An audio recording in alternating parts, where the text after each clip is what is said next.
क्या आप अपने डर को आंखों में देख सकते हैं? क्या आप एक ऐसी दुनिया से गुजर सकते हैं जहां हर कदम मौत से भरा हो? अर्जुन कर चुका है ये फैसला, बट विल ही सर्वाइव? अगर आपने पिछला एपिसोड नहीं देखा तो डिस्क्रिप्शन में लिंक है, वरना ये कहानी अधूरी लगेगी। आप देख रहे हैं एपिसोड 3, 10वीं दुनिया।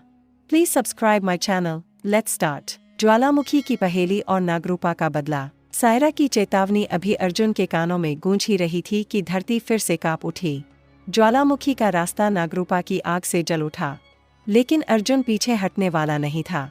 उसका दिल डर से धड़क रहा था, लेकिन आंखों में हिम्मत की चमक थी। तू आया है अर्जुन, अब तेरी परीक्षा शुरू होती है। नागरूपा की आवाज गूंजी और ज्वालामुखी की गहराई से एक जलती हुई सीढ़ी निकली।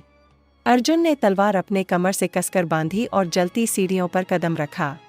जैसे ही वह ज्वालामुखी की आग के पास पहुंचा, एक रहस्यमयी पत्थर की दीवार उस पर उभरी। दीवार पर एक शिलालेख लिखा था, जिसे देख न सके सूर्य, जिसे छू न सके आग, वही रास्ता है सत्य का, वही तुझे बचाएगा। 4 दरवाजे थे। 1 आग का दरवाजा, 2 बर्फ का दरवाजा, 3 कांच का दरवाजा, 4 छाया का दरवाजा। अर्जुन रुका, सोचने लगा। जिसे देख न सके सूर्य, शायद छाया। उसने छाया का दरवाजा खोला और उसमें कूद गया। अगले ही पल वो एक काले घने कमरे में था जहां उसकी परछाई अलग होकर उससे बातें कर रही थी।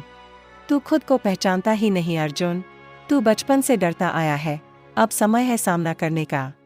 अर्जुन की परछाई ने हमला किया। तलवारें टकराईं, चिंगारियां उड़ी और अर्जुन ने पहली बार अपनी कमजोरी से युद्ध किया। जैसे ही उसने परछाई पर जीत पाई, दरवाजा खुला और एक चमकता हुआ पत्थर अर्जुन की मुट्ठी में आया। सायरा की आवाज गूंजी, ये है सत्य रत्न, तेरे सफर की पहली जीत। अर्जुन एक जंगल में पहुंचा जहां हर पेड़ उसकी यादों से बना था। माँ की गोद, पिता की डांट, अपने राज्य का हंसता चेहरा। लेकिन हर पेड़ पर आग लगी थी। इनमें से एक याद झूठी है, उसे पहचान और बचा ले सच्चाई को। आवाज आई। अर्जुन ने देखा, एक पेड़ पर उसकी माँ उसे पुचकार रही थी, लेकिन माँ की आंखें लाल थीं। ये मेरी माँ नहीं हो सकती। उसने वो पेड़ काट दिया।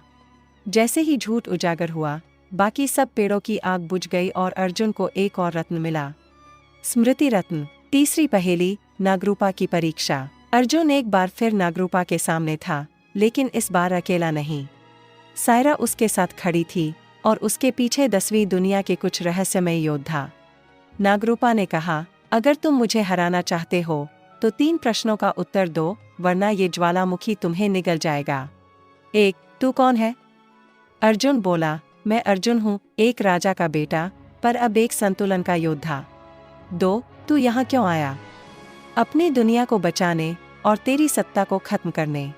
3 तू किससे डरता है? अपने अंदर के डर से, लेकिन अब मैं उससे भी नहीं डरता। ज्वालामुखी हिलने लगा। तीनों रत्न अर्जुन के शरीर में समा गए और उसकी तलवार सुनहरी हो गई। अब समय है तुझे हराने का, अर्जुन गरजा। लेकिन जैसे ही वो नागरूपा की ओर बढ़ा, अचानक जमीन फटी और नागरूपा की असली शक्ति सामने आई। एक जलती हुई नागिन जो इंसान से 3 गुना बड़ी थी, जिसके पंख और पंजे थे। सायरा ने चिल्लाया, ये उसका असली रूप है, नागरूपा की अग्निशक्ति। अर्जुन और नागरूपा आमने सामने थे। अगला वार या तो अर्जुन को जला देगा या पूरी 10वीं दुनिया को बचा लेगा। क्या अर्जुन की तलवार काम आएगी? क्या नागरूपा को हराना इतना आसान है? और असली राज क्या है जो सायरा अब तक छुपा रही है? एपिसोड 4 में होगा रहस्य का खुलासा। 10वीं दुनिया, नागरूपा की अग्निशक्ति और अर्जुन की अगली बलिदान यात्रा। क्या होगा आगे जानने के लिए देखिए अगले एपिसोड में। और सभी एपिसोड हमारी प्लेलिस्ट में उपलब्ध है और डिस्क्रिप्शन बॉक्स में लिंक है, जरूर देखें। वीडियो पसंद आए तो वीडियो को लाइक, शेयर और चैनल को सब्सक्राइब जरूर करें। धन्यवाद। अगर आपको अर्जुन की ये लड़ाई पसंद आई तो अगला भाग देखना मत भूलिए। नागरूपा की अग्निशक्ति जल्द आ रहा है। वीडियो को लाइक करें, शेयर करें और हमारे चैनल को सब्सक्राइब करना न भूलें, क्योंकि असली रहस्य अभी बाकी है।